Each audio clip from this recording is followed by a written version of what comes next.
my really good friends, he reached out to me and he is doing a project for school, and he asked me if I could track my calories and track my workouts for a week, and I was like, dude, totally, like, no problem. Problem is, actually, after I just said no problem, the thing is, I've been in this really weird place for a long time where I've been thinking I was bulking and I haven't. And I've kind of been staying at the same weight and wondering why my weight isn't going up. And it's because I haven't been eating like I thought I have. And there's so much stuff I want to talk about in this video. Just to, especially for people who are like how I was in like high school and college and stuff like that, who are going to the gym and not seeing any results. There's a lot of stuff I want to talk about. I want to talk about metabolism, about tracking calories, about fighting old habits.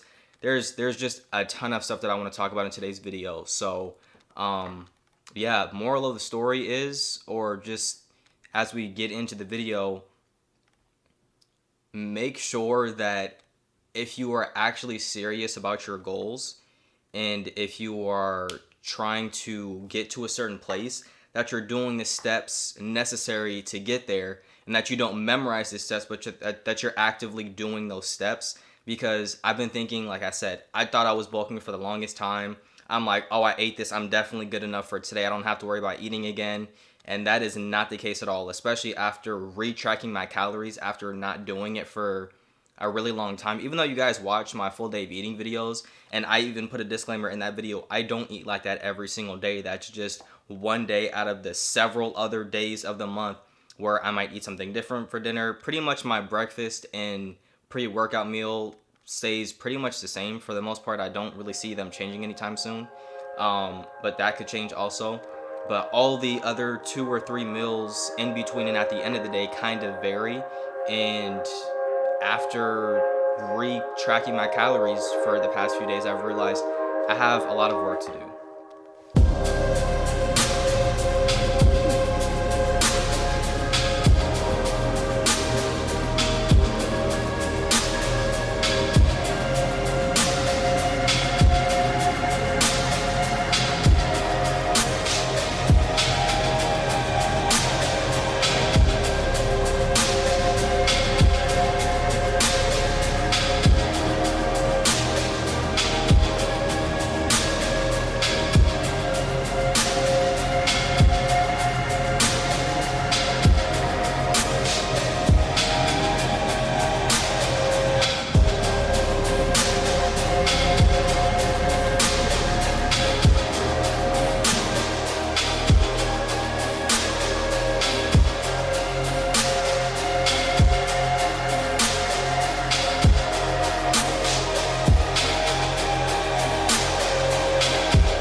So surprise, surprise, we are at Safeway again. This is literally like my second or third time here this week. But I really wanted to go to Chipotle because I'm really hungry. My parents didn't make dinner and I don't feel like cooking anything. But then I remembered the lunch that I usually have during the week at work. I don't have any more of it, which means I would have to go out to eat tomorrow because it's just a huge mess. And as much as I really do not feel, I cannot stress how much I don't feel like buying anything right now. I really just want to go to Chipotle and go home. I have to, one, be smarter with my money because it's very tight right now, and two, I just got to do this. So we're at the meat section and I'm currently trying to figure out what I want to eat, and this is kind of like the first point that I wanted to talk about, especially when it comes to bulking. One, you have to make foods that you like. Please make sure that you make foods that you actually like and will eat for the long run. And I don't want to say meal prep, but I cook things in bulk. Right? So if I'm like a long time ago, actually I might have it now, I had spaghetti. I had that like all the time. I would get like spaghetti and I would make a huge pot of it and I would literally have it throughout the week whenever I got hungry, right? So I would make like a huge pot of it, probably around like, I can't even give you how many grams, but it was like a really big pot of it. I would make that and I would literally just have that throughout the week, and it was really easy. Whenever I got hungry, I had it for work. I had it for lunch at work, different things like that. I would make huge quantities and stuff like that.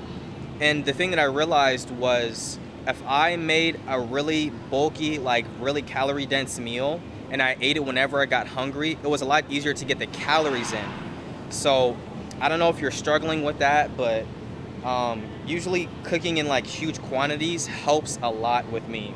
The other thing too is you have to be able to, once you find foods that you like, let's say you like spaghetti, you're eating it every day, you get tired of it, swap it out for something else that has around the same calories, if not a little bit more, or just something like that. You gotta learn how to swap things but still have the same calories, right? Like once you track the calories for a certain amount of time and you're like, okay, I know I'm getting this many calories and stuff like that, you can say, I'm getting tired of this food, it's time for me to switch it up and get something else.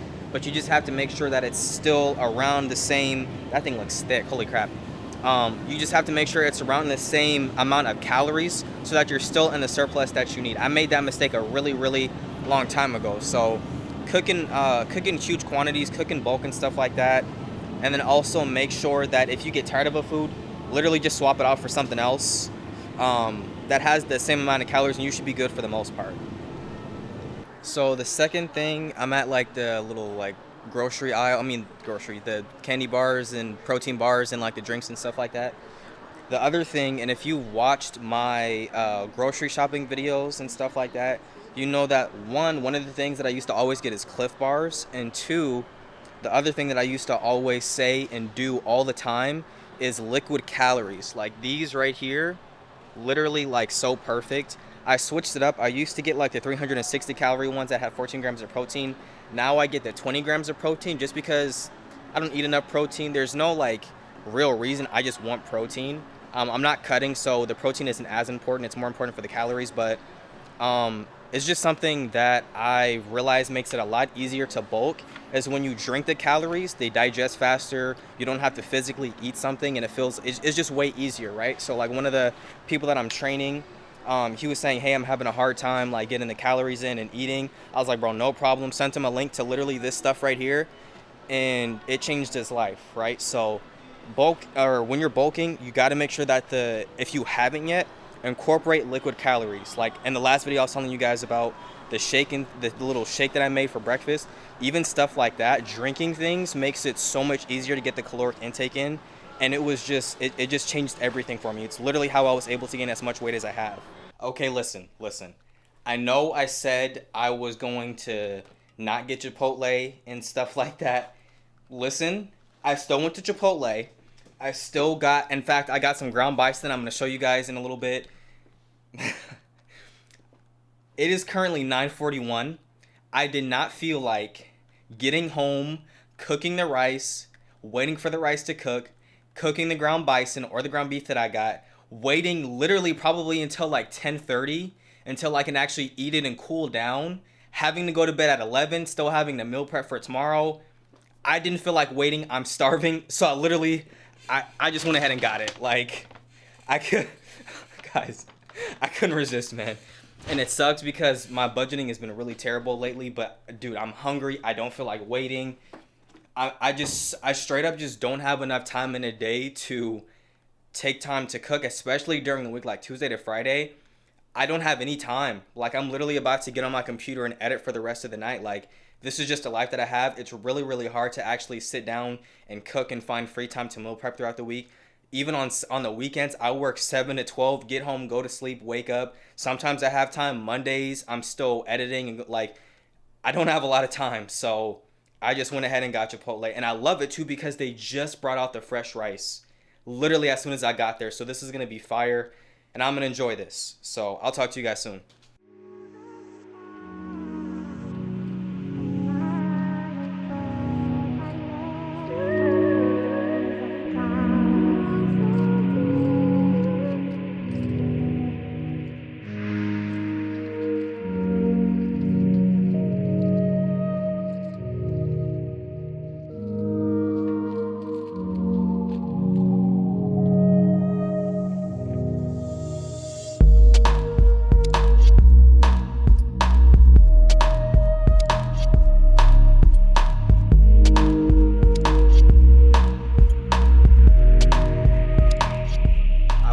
Skinny kid when I was growing up, and one of the things that I didn't understand, especially when it came to working out and bulking, is that you have to be eating in a caloric surplus, which I know that's crazy news, in order to gain weight. And because I've been naturally skinny my whole life, I was fighting my old habits and my old metabolism trying to get bigger. Like there'd be a lot of nights when I would be literally sitting in this bed tossing down a 500 600 calorie shake in order to meet the caloric surplus requirement in order for me to get bigger and grow. Now that wasn't always easy, but the thing is, once you get to that point, you kickstart your metabolism and your body starts wanting and getting ready for that time of day that you usually eat, right? So before, it sucked. I would only eat like 2 or 3 times a day. I would never finish my meals and stuff like that. But then once I started drinking the shake, eating more in a day, trying to make myself eat a little bit bigger meals, my metabolism would kickstart and I would be ready for those meals. My stomach would start getting hungry around that time and stuff like that. But the past couple of months or so, I haven't really been in that space. I've been eating less. I haven't been finishing my meals. I've been in the editing room trying to make sure the 2 YouTube videos are done, that all my 2 reels for the day are done, doing stuff like that. And I would sort of get used to not eating as much, not eating as frequently and different things like that. And I was slipping back into my old habits. So when I would go weigh myself, I would weigh myself and I'd be like, dude, why am I not gaining any weight? I'm at like 150, 151. I used to be at like a 1 solid 156, 155. And I was wondering why I'm not gaining any weight. I would eat like 1 or 2 more things in a day. And I'd be like, oh yeah, I'm definitely at my caloric surplus. But what I didn't realize was I was fighting my old habits. The old habits of Eric, who was really skinny, who didn't eat as much. I was still going back to that mindset because you're going to have to fight that mindset for as long as you live. I can naturally eat like 1,800, 2,000 calories in a day and be totally fine and not starve myself. Like I'm so used to doing that because that's how I was when I was skinnier, that when I'm trying to bulk now, and when I got to the bulky state that I was at, which I'm still at a good state, but like mentally and stomachally, I don't know what the correct phrasing is, I was still, once I got past the bulking state and I kind of relaxed a little bit, I slowly started to drift back into the skinnier Eric and the mindset of, okay, yeah, I'm definitely eating enough. When I was back then and I wasn't gaining any weight, started to creep until right now. So one of the things that you're really going to have to fight a lot of the time, I don't know how it is if you're someone who is losing weight, but for someone who is skinny and trying to gain weight, you're going to constantly be fighting the battle of, oh yeah, definitely eating enough. I swear I'm eating all the time. Like I'm forcing myself to eat and stuff like that. But one, you need to track your calories so you know exactly how much you're eating and you can know for sure, oh, I ate this many calories. Tracking your calories isn't an exact science, but it's a sure as heck way to know at least you're eating around that, calorie intake for the most part. And 2, it's going to help you understand where you are as far as, okay, I need to start eating this more. I need to start eating this more. I can probably throw that out and replace it with different things. And you just got to play around with stuff. So tracking the calories has definitely helped me out a lot in that regard, in a sense of, one, I didn't realize I was slowly slipping back into my old habits. I was slowly starting to not eat as much, fighting the mentality of, oh yeah, I'm eating enough, like I'm totally fine, or even like, oh dude, I swear I'm eating enough, I swear I'm eating in a surplus and stuff like that, but the weight, and the scale isn't going up and stuff like that. So, and the other thing too was drinking your calories and just making sure that if you like a food, you're eating it, swap it out for other foods that might have a little bit the same or a little bit higher of the same calories in the food. Things that I was talking about at the beginning of the video. So just things that I've realized, just some bulking tips that I've probably picked up over the last year and a half or so, that I think can help out a lot of people. So, yeah. Besides that, we have another leg day today. I'm not gonna lie, I'm extremely tired because I had to go to work super early this morning. I was literally there at 8 o'clock, which means I had to wake up at 7. So I came home, ate, I'm about to drink this, recording me putting up the poster back there. And we have a lot of work to do in the gym today. It's gonna really suck because for the last 3 or 4 Saturdays in a row, I've just felt so exhausted. And last week, 225 just felt like 300 pounds. And I'm tired again. So I'm really not looking forward to it. And I wanted to take a nap before, but it's already 1:30 right now and I still haven't gotten dressed or anything like that. So I'm gonna hurry up and I don't want to say this, but I'm gonna get the exercise, get the workout out of the way so I can just come back and chill for a little bit, just because I'm really really tired this whole week, and I still have to wake up early tomorrow for work. So man, yeah, let's go ahead and get into it. But dude, I don't even want to say it. Yeah, I'm not gonna say it. We'll just, I'll see you guys at the gym.